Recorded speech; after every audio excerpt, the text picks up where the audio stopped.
Olá pessoal, hoje vamos iniciar uma disciplina nova nesse curso aí de imobilização ortopédica, né?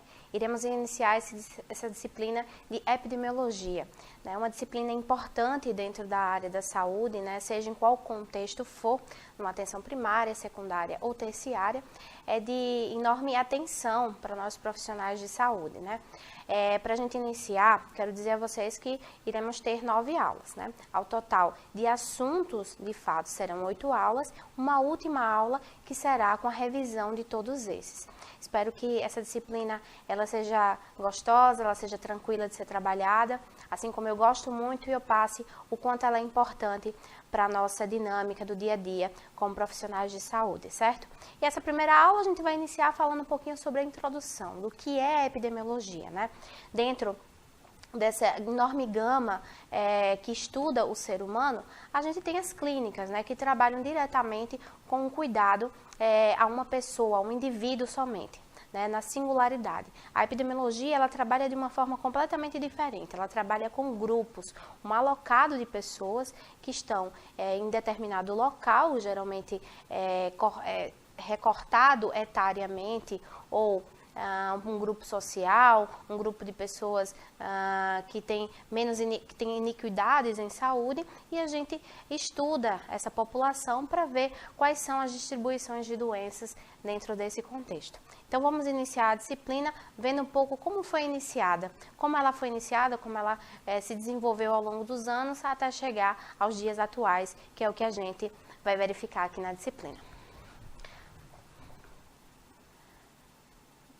Aqui no material de vocês, a gente inicia aí introdução ao estudo da epidemiologia, né? Como eu falei, a gente inicia falando sobre esse grupo específico que nós trabalhamos, né? Sempre com grupos que estão localizados, em geral, em um local demograficamente recortado. Então, a gente estuda pessoas que estão dentro de um contexto de uma cidade, de um município, de um estado, de um país, e assim a gente consegue entender a dinâmica desse processo saúde e doença dentro dessas pessoas, né?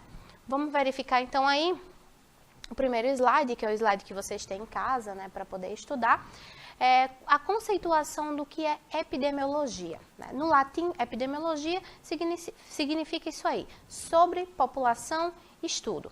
Então, seria o estudo sobre a população, né? Como eu falei, a gente vai trabalhar com esse grupo específico que vai depender de cada um do que vai estar estudando e qual o grupo especificamente que a gente quer saber uma situação de saúde, né? Os indicadores de saúde que aquela população ela mantém. Bom, conceituando, estudar quantitativamente a distribuição dos fenômenos de saúde, doença e seus fatores condicionantes e determinantes nas populações humanas. Então, aí a gente tem uma conceituação geral que tem várias palavras diferentes muitas vezes, né, que empregadas nesse contexto a gente fica pensando, poxa, o que significa? Bom, primeira coisa, estudar quantitativamente. Quando eu estou falando que a gente vai estudar quantitativamente, significa que estudaremos através de números. Para isso, dentro da bioestatística, dentro da epidemiologia, nós precisamos utilizar números. A gente precisa utilizar o apoio da bioestatística, né? Rodamos estatisticamente os valores que a gente vai coletando, né, na população para poder colocar dentro dessa distribuição. Mas vamos ver com calma cada uma dessas coisas. A gente vai estudar quantitativamente, através de números, a distribuição dos fenômenos. Como é que a gente distribui esses fenômenos? Através de indicadores de saúde. Os indicadores de saúde que a gente tem vários, mas os 2 principais que utilizamos na população para verificar como é que anda a saúde dessas pessoas, que é a prevalência e a incidência. Bom, segura aí o que significa prevalência e incidência, que mais adiante a gente vai falar. Se você já quiser dar uma pesquisada em casa para poder acompanhar as aulas de forma mais dinâmica, é uma boa. Vê aí a conceituação sobre incidência e prevalência, que são os indicadores de morbidade dentro da epidemiologia. Para isso, a gente estuda o quê? O fenômeno saúde e doença. Esse fenômeno saúde e doença ele é muito falado dentro dos estudos na saúde e muitas vezes a gente fala sobre ele, mas a gente não entende o que é que ele funciona. Quando eu digo estudos, quando eu falo sobre esse fenômeno de saúde e doença, eu estou falando que existe uma interação natural, na história natural da doença. A doença, ela sempre vai existir entre as pessoas, né? E aí a gente vai querer entender como é a interação, o que foi que aconteceu para iniciar essa doença e qual é o processo de evolução que essa doença leva, né, até se tornar uma patologia de fato para essa pessoa, onde tenha sintomas clínicos. Né? Então, esse é o processo. Nós queremos saber como é que passamos da situação de saúde para a doença, para o adoecimento. O que é que acontece nesse meio de caminho? Quais são as razões que levam essa pessoa a adoecer? Quais são as situações a que essas pessoas elas estão submetidas na sociedade para que elas adoeçam? Né? A partir dessas, sabendo, tendo a consciência dessas razões, a gente pode planejar melhor os sistemas de saúde e melhorar a forma de fazer a educação em saúde ou as ações específicas em massa da população. Lembrando sempre que quando a gente trabalha epidemiologia, trabalhamos em 3 eixos. Primeiro, epidemiologia. Segundo, saúde pública. Terceiro, a bioestatística. Né? A saúde pública, ela precisa estar nesse alocado, né, juntamente com a epidemiologia e a bioestatística, para a gente poder fazer, realizar as políticas públicas de saúde para a população. Bom, então, a gente fala aí também sobre os fatores condicionantes e determinantes nas populações humanas. O que são os fatores condicionantes e determinantes? Lá na Lei 8080, aquela que foi criada, né, a partir da Constituição Federal de 1988, a gente vê, a gente lê lá, quando ele fala, a lei fala de forma bem direta sobre esses fatores condicionantes e determinantes. Quando a gente fala sobre fatores condicionantes, estamos falando sobre fatores que adoecem a população e que nós não temos o controle direto dela. Como, por exemplo, uma pessoa que adoece com um câncer através, ela tem uma predisponibilidade a ter esse câncer através do genoma dela, né, do DNA dela, isso está ligado a uma questão histórica, familiar dessa pessoa, no DNA dessa pessoa. Nós não temos como fazer uma intervenção direta. Nós poderemos melhorar situações da vida dessa pessoa para poder melhorar, para poder tentar induzir que essa doença ela não realmente aconteça, né, uma vez que ela já tem no DNA dela. Mas a gente tenta melhorar as condições dessa pessoa, apesar dela ser condicionada a essa doença. Os fatores determinantes são fatores que eu não tenho como fazer essa modificação, né? Ela vai acontecer ou não acontecer a determinar pelas exposições que essa pessoa se colocar ao longo da vida. A diferença para condicionantes e determinantes é porque nos fatores determinantes são determinados pela forma de viver dessas pessoas. Por exemplo, o meio social que essa pessoa vive, as condições de renda que essas pessoas vivem, principalmente quando a gente pensa em fatores socioeconômicos. Vamos pensar numa pessoa, vamos dar o exemplo de uma pessoa que ela mora num bairro de subúrbio, um bairro onde não existe saneamento básico, um bairro realmente com uma classificação pobre. Essa pessoa, ela vai ter menos acesso à saúde através desse saneamento básico. Essa pessoa, ela provavelmente vai ter uma renda mais baixa e a renda, ela é totalmente ligada com outros fatores da vida dessa pessoa. Por exemplo, a renda, ela faz com que a gente se alimente melhor, ela faz com que a gente tenha uma educação melhor, com que a gente tenha uma saúde melhor, se a gente tem condições de pagar, né, algum investimento em saúde quando a gente precisa. Então, a renda ela está ligada a vários fatores socioeconômicos que faz com que a gente tenha saúde. Então, esses são os fatores determinantes de saúde.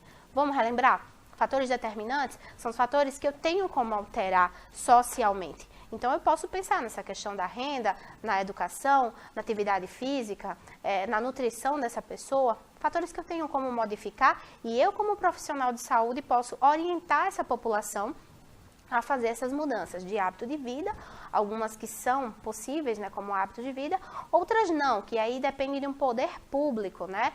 Dependemos do Estado, da República Federativa do Brasil, para poder fazer essas alterações na vida dessa pessoa socialmente pensando, né? E fatores condicionantes são os fatores que eu não tenho como modificar na vida da pessoa, né? Então, idade, por exemplo, a idade traz algumas doenças que a gente não tem como fazer a alteração, a gente pode tentar minimizar através dos fatores determinantes, mas não podemos bloquear esse organismo de saber que ele já está numa idade avançada e que por isso algumas doenças elas são mais susceptíveis de acontecer. Fatores condicionantes não posso mudar, fatores determinantes posso mudar, principalmente eu sendo profissional de saúde atuando diretamente na população, ok? Então vamos lá. Aí a gente sabe então que esse conceito de epidemiologia, ele fala sobre estudar quantitativamente as distribuições desses fenômenos, né, de saúde e doença através desses determinantes, condicionantes e os fatores determinantes nas populações humanas. Em toda a população humana que houver um grupo alocado com situação de vida parecida entre eles, né, na forma de viver, na forma social, econômica, a gente aí então aloca onde nós poderemos estudar epidemiologicamente o perfil deles. Aí a gente tem aí a origem da epidemiologia, né, para a gente conhecer um pouco como foi que se iniciou todo esse processo epidemiológico, de onde surgiu, quem foi que surgiu, quem foi a primeira pessoa que teve essa visão epidemiológica. E aí a gente traz o pai da medicina, né, Hipócrates. Ele, ainda na Grécia Antiga, 400 anos antes de Cristo, ou seja, faz um bocado de tempo, né? Ele escreveu esse livro, que na verdade não era um livro, né? Ele era uma espécie de uma chamada, né, para dentro de espécie de periódicos que existia naquela época e que terminou virando um livro chamado Dos Ares, Águas e Lugares. O nome, ele já remete a fatores determinantes de saúde dessa população, né? Porque através do ar, através da água e dos lugares que as pessoas elas vivem, a gente pensa em fatores de adoecimento. Por exemplo, quando a gente pensa em dos ares, né, o ar que a pessoa vive, que a pessoa respira, a gente pensa em algumas doenças infecciosas, né, que estão ali, em bactérias que estão naquele local. Quando a gente pensa em águas, a gente pensa em outras doenças que são transmitidas através da água, como por exemplo a cólera. Até um certo tempo atrás, aqui no Brasil e em outros países mais desenvolvidos e subdesenvolvidos, e em alguns países do mundo, né, ainda existe uma prevalência de cólera, basicamente é feita essa transmissão através da água, né? A gente também pode pensar aqui no Brasil, né, para contextualizar, na leptospirose, que também é uma forma de transmissão através da água. E quando a gente pensa nos lugares, a gente pode pensar em locais que tem, por exemplo, como eu já falei, o pouco saneamento básico ou até o nenhum saneamento básico naquela região. Isso termina adoecendo essa população. Então, Hipócrates já tinha tido uma visão sobre essa questão de lugares, de água, de ar, que faziam com que a população adoecesse. Ele percebia, poxa, o que acontece para que essa população que está em determinado local adoeça mais do que outra que está em outro local? O que acontece de diferente para essa população que para essa que está nesse outro local não acontece? E aí veio alguns pensamentos, né, dele, que era um grande pesquisador e filósofo. E aí ele buscava essas explicações para as doenças das pessoas com fundamento racional, né? Ele não queria só esse modo empírico, esse modo de pensar só filosofando. Ele queria uma resposta real do que acontecia com essa população. E aí veio esse livro que mudou essa forma de ver as doenças na comunidade e se tornou talvez o principal embasador do que é a epidemiologia antiga, né? Temos a epidemiologia moderna, mas na epidemiologia antiga, claro, rústica ainda, esse livro é o que mais a gente usa como forma de basear essa visão de Hipócrates quanto à epidemiologia das doenças. Bom, no século XVII, nós tivemos o John Grant, que ele traz aí algumas coisas muito importantes, algumas pontuações muito importantes para a gente pensar sobre essa questão epidemiológica da população como um todo. Olha só, ele queria procurar, através da tábua da vida, né? Lembrando que, assim, no contexto histórico, naquela época, né, aí século XVII, a mortalidade infantil era um dos principais alarmantes da sociedade, né?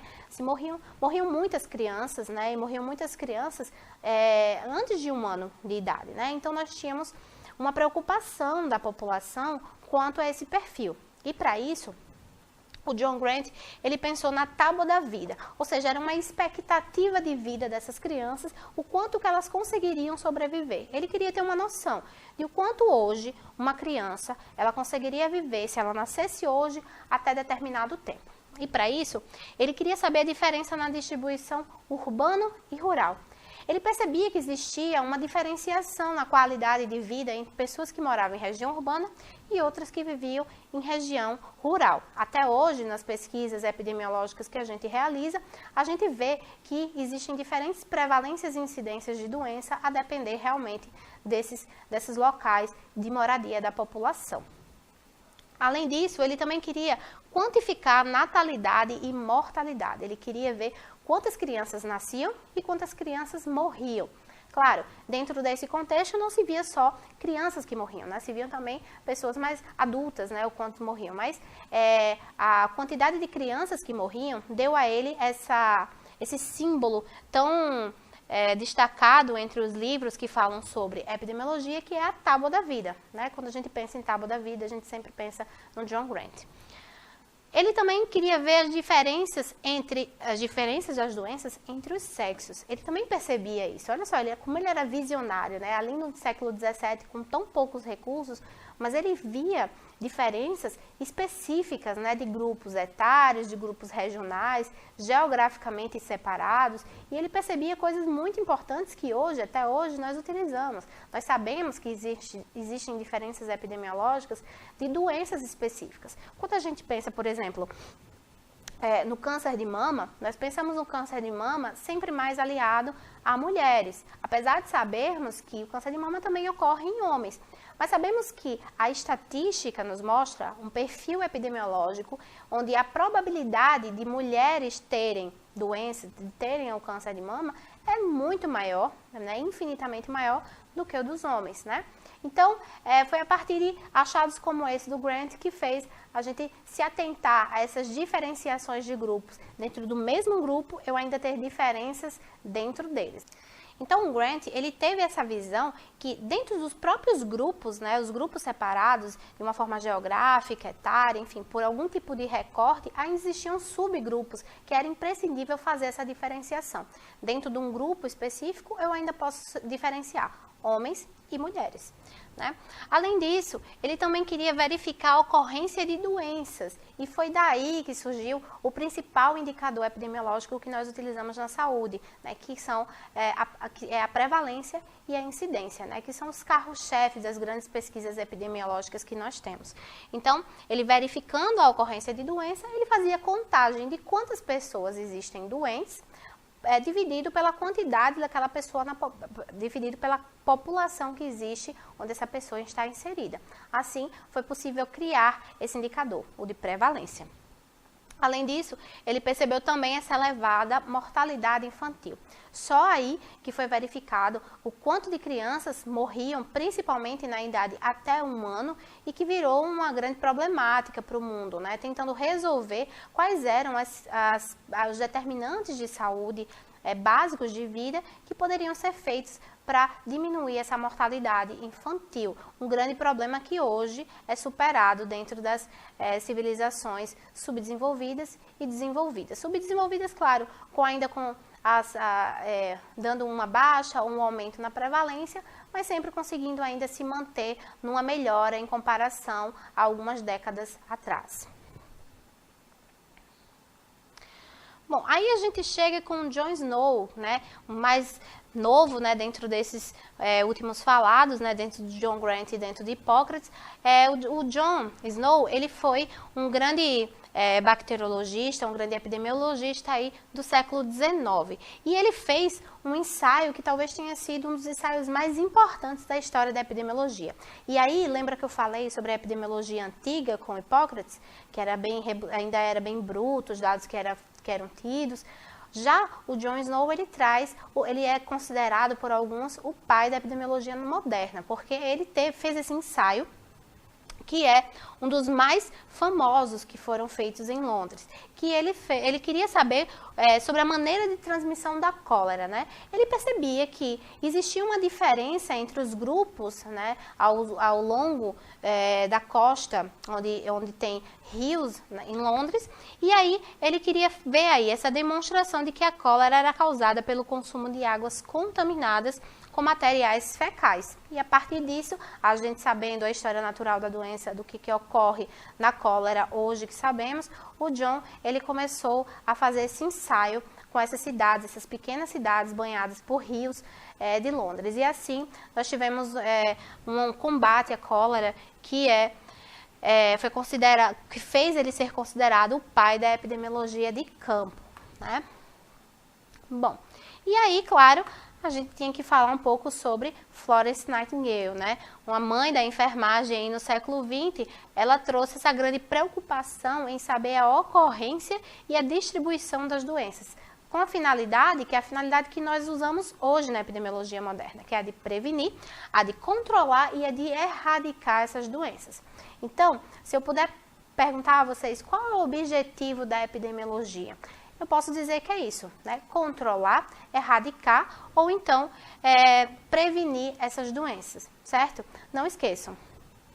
Só lembrando que a Florence, ela fez isso e com muita maestria na Guerra da Crimeia, né? Então ela teve essa atenção especial em ver quantas pessoas eram baleadas, quantas pessoas estavam machucadas, quantas pessoas morriam. Ela tinha tudo anotado à mão e assim ela começou a fazer esses estudos epidemiológicos dentro daquelas pessoas que estavam ali naquela situação, né?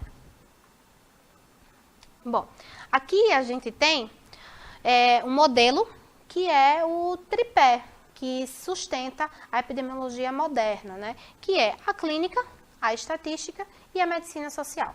Quando a gente pensa na medicina social, pensamos nas pessoas, o cuidado social dentro de grupos específicos da população, principalmente os grupos mais vulneráveis, que são chamados os grupos de risco.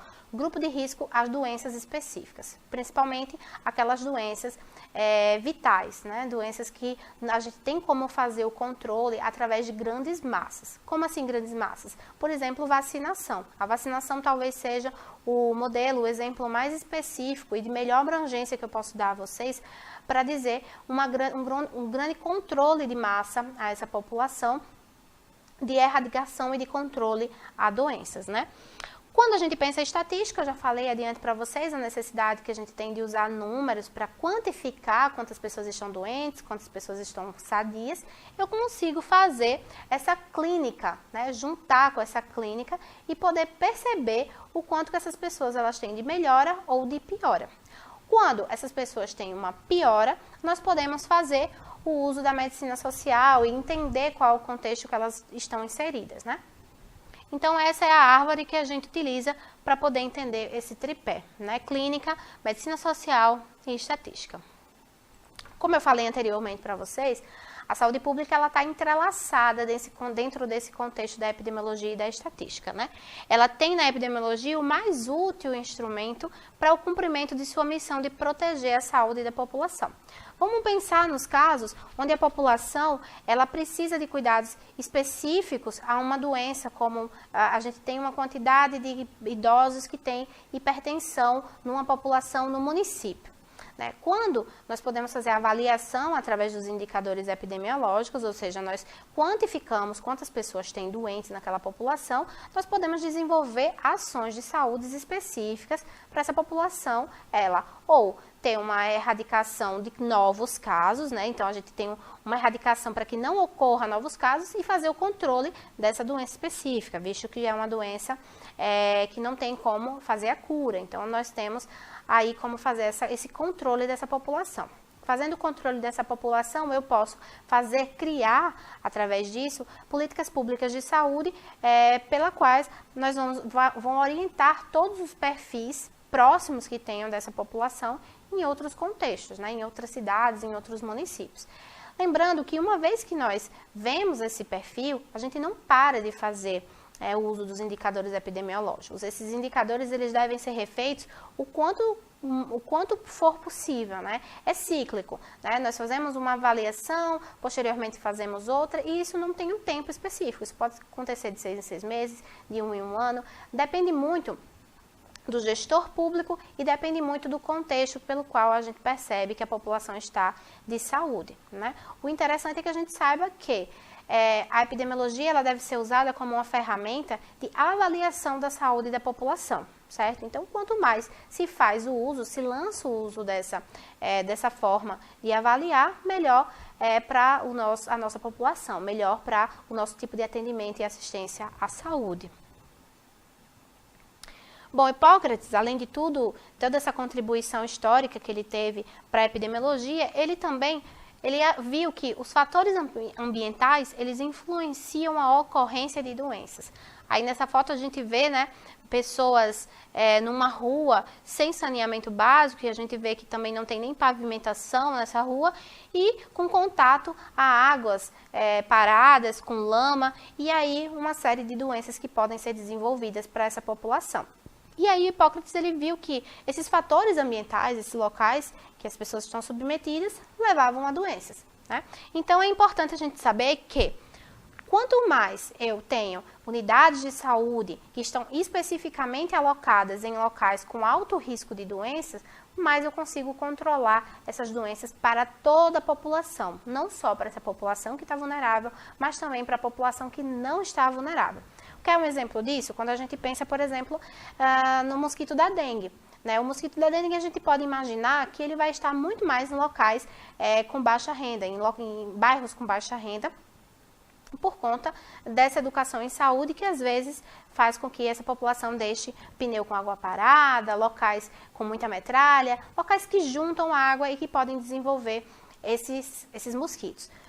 Quando a gente pensa nisso, vamos pensar que esses mosquitos, eles ganham vida nesses locais e eles voam para locais mais longes. E daí a gente pode pensar que um outro bairro que às vezes tenha uma condição de vida, renda social melhor, também possa ser afetado por conta desse bairro vizinho que tem um poder aquisitivo muito menor, mas que detém esse controle da saúde através, controle da doença através dessa falta de manutenção da saúde na população, né? Então, é importante a gente pensar nisso, que quando nós controlamos um lado social, nós também estamos controlando invariavelmente o outro, né? Ficou demonstrado que desde 1850, olha só quanto tempo, 1850, os estudos epidemiológicos têm identificado medidas apropriadas a serem adotadas em saúde pública. Então hoje, para nós termos aqueles boletins que são emitidos pelo Ministério da Saúde para a gente saber como tomar medidas dentro da população, com a população, elas são feitas a partir desses indicadores epidemiológicos, através desses números estatísticos, através das prevalências, incidências, mortalidades, letalidades. São indicadores que nós vamos estudar mais adiante e que são utilizados pelo poder público para poder nos auxiliar nas tomadas de decisões dentro da população. Então, esse era o conceito antigo, que a epidemiologia era limitada apenas à preocupação com doenças transmissíveis. Mas bem, era a realidade que essas pessoas viviam naquela época, muitas doenças transmissíveis. Hoje nós temos um controle muito maior dessas doenças devido à epidemiologia. Com isso, nós temos esse conceito atual, que é o campo da ciência que estuda nas populações os vários fatores e condições que determinam a ocorrência e a distribuição dos eventos relacionados à saúde. Visto que nós sabemos, se nós procurarmos tudo que causa uma doença específica, nós temos como saber preditor, ou seja, causa dessa doença, e nós temos como saber qual é a consequência que esse preditor traz para a saúde dessa pessoa. Sabendo disso, nós podemos evitar outros casos de acontecerem, sabermos meios de evitar essa doença. Vamos ver alguns dos objetivos da epidemiologia. Identificar a etiologia, os fatores de risco para uma determinada doença, como eu falei, quando a gente sabe, a gente tenta buscar sempre o fator principal que levou à doença e os fatores que estão ali circundando essa doença a acontecer. Também iremos determinar a extensão de uma dada doença na comunidade, como Como assim uma extensão? Quando a gente trabalha com epidemiologia, a gente tem que entender que uma doença, ela vai ser, a letalidade, a gravidade dela, ela vai ser definida a partir do quanto que de pessoas vão estar sendo acometidas por essa doença. Quando a gente sabe essa quantidade, a gente pode quantificar a extensão, né, que essa doença ela acontece, né, a patogenicidade, e aí a gente pode ter uma noção melhor de como combatê-la, né, e de como fazer as ações de saúde para não termos mais pessoas adoecendo. Estudar a história natural e o prognóstico das doenças, né, como eu já falei anteriormente. E avaliar novas medidas preventivas e terapêuticas, né? Não deixar que essa população adoeça novamente por uma causa já descoberta de consequência a essas doenças. Fornecer evidências para o desenvolvimento de políticas de saúde, né? Quando vemos quais são as razões pelas quais essa população adoece, eu posso notificar o poder público, né, através de secretarias municipais de saúde, secretarias estaduais de saúde e, por consideração, também o Ministério da Saúde, que vai gerar essas políticas, essas tomadas de decisões desses gestores públicos, para que possamos não ter mais o adoecimento dessa população. Então, qual o alvo do estudo epidemiológico? Sempre a população, uma população humana, sempre, né? Quando a gente viu ali o conceito do que significa a palavra epidemiologia, a gente viu estudo sobre a população. Então, é por isso que o alvo da epidemiologia, né, quem a gente trabalha, são sempre populações humanas. Lembrando, para eu estudar uma população humana, eu tenho que ter pelo menos um fator que seja correlacionado entre todos eles. São pessoas que moram no mesmo bairro, são pessoas que compartilham de uma mesma casa, de um mesmo ambiente, que tem uma mesma exposição a um determinado fator de adoecimento, ou o mesmo município, o mesmo estado, sempre tem que ter algo em comum entre eles para poder avaliar, né? Não pode ser pessoas randomizadas, ou seja, pessoas aleatórias, uma pessoa de um lado do país, e uma que mora no sul, outra que mora no norte, e que tem contextos diferentes de vida para eu avaliar. Precisam ser pessoas que tenham uma condição que deem essa associação entre elas, que correlacionem entre elas. Bom, e aí a gente estuda pessoas, né? E essas pessoas, elas estão ligadas a diversidades, né? Diversidades sociais. Então, a gente tem aí uma bonequinha que mostra isso, né? Os grupos com os quais ele interage, né? Então, essa boneca, ela interage com um rapaz aí, que pode ser namorado, irmão, pai. Ela também interage com amigos, com pessoas que ela tem convívio e que, uma vez que nós temos convívio com outras pessoas, a gente está aberto a outros tipos, a gente cria uma janela para outros adoecimentos, né? Já que as pessoas adoecidas podem transmitir doenças para nós. Também a renda, como eu falei, né? Grande fator de desenvolvimento de doenças em gerais. A gente tem aqui outras causas sociais que mostram essa interação, que forma essa rede para essa bonequinha que tem no meio. Então, é sempre a gente pensar isso, né? A epidemiologia está sempre ligada a condições de grupos humanos. A epidemiologia também está ligada a gente pensar em relações sociais, essas relações sociais que podem adoecer essa pessoa. Alguns dados relevantes à saúde são, se a gente pensa na população, é o número de habitantes, a idade, o sexo das pessoas. Lembra do sexo? Como John Grant falou, ele queria fazer essa diferenciação das doenças nos diferentes grupos que existem, um grupo feminino e grupo masculino. Então, aqui também, até hoje, eu falei para vocês que até hoje nós trabalhamos com isso e, de fato, nós trabalhamos não só com essa questão de divisão entre os grupos, os sexos, né, para saber quais são as doenças que mais determinam a saúde dessas pessoas, mas também quanto à idade. A gente sabe que tem doenças específicas para o grupo de idosos, doenças específicas para as mulheres, para os homens, para adultos em geral, para crianças. Então, essa diferenciação de recorte etário faz com que esse indicador de população seja relevante à nossa saúde, à nossa tomada de decisões dentro da epidemiologia. Também os fatores socioeconômicos, como renda, a ocupação que essa pessoa mora, né, a casa que essa pessoa mora, a classe social que ela está inserida, o tipo de trabalho, a alimentação, são fatores determinantes de saúde, percebam. São fatores determinantes que determinam as condições de vida dessas pessoas. Os fatores ambientais como poluição, abastecimento de água, tratamento de esgoto, coleta, disposição de lixo, né, fatores básicos de saneamento básico para essas pessoas que muitas vezes não têm esses acessos.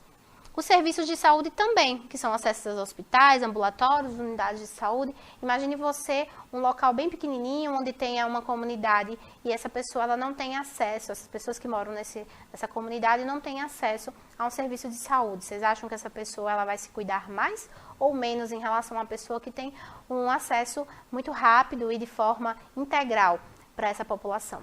Claro que a gente pode pensar que essa população aí, essas pessoas que não têm esse acesso, elas vão se cuidar muito menos, vão adoecer muito mais e não vão ter essa educação em saúde por nós profissionais para poder saber quais são os fatores que adoecem, né? A gente também pode pensar nos indicadores de morbidade, que são as doenças que ocorrem na comunidade, né? Aí a gente tem prevalência e incidência, que a gente vai ver mais adiante no assunto. E também os eventos vitais, como óbito e nascidos vivos, né? Quando óbito a gente pensa na mortalidade e nascidos vivos pensamos na natalidade dessas crianças.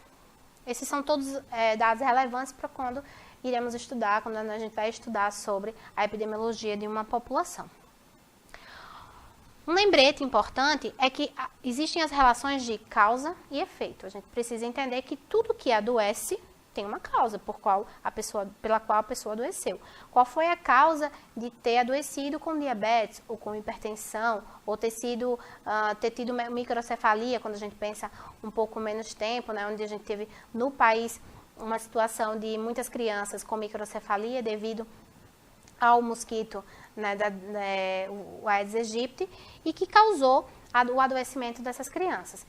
Então, houve uma causa para um efeito, uma causa que aconteceu para um efeito que é a doença acometida para essa pessoa.